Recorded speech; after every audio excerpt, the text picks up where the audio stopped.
Lilo et Stitch pulvérisent Tom Cruise au box-office français, la surprise d'un remake qui fait mouche.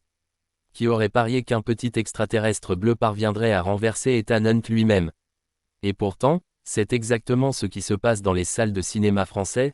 Le remake live-action de Lilo et Stitch réalise un démarrage tonitruant, dépassant largement la dernière superproduction de Tom Cruise, Mission Impossible, Dead Reckoning. Selon les premiers chiffres relayés par Box Office Theory, Lilo et Stitch a engrangé environ 260 000 entrées dès son premier jour d'exploitation en France, contre seulement 90 000 pour le blockbuster porté par Tom Cruise, pourtant boosté par des avant-premières stratégiques. Ce raz de marée peut s'expliquer par plusieurs facteurs. D'abord, la puissance émotionnelle intacte du film original de 2002, qui continue de marquer les générations.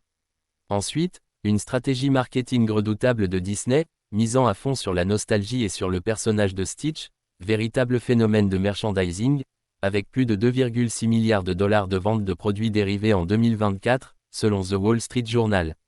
Disney l'a même décrit comme un Deadpool pour enfants, subversif, drôle, et absolument irrésistible. Alors que la saga Mission Impossible commence peut-être à montrer quelques signes d'essoufflement, malgré des scènes d'action toujours plus spectaculaires, Lilo et Stitch misent sur un cocktail plus familial, accessible et sentimental.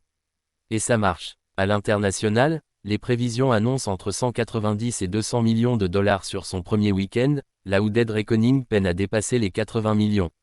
Côté critique, le remake de Lilo et Stitch parvient à séduire, respectueux de l'œuvre originale, il modernise subtilement son message sans trahir son ADN. Ce succès inattendu pourrait bien annoncer une nouvelle ère où les remakes familiaux pourraient, à nouveau, régner sur le box-office mondial.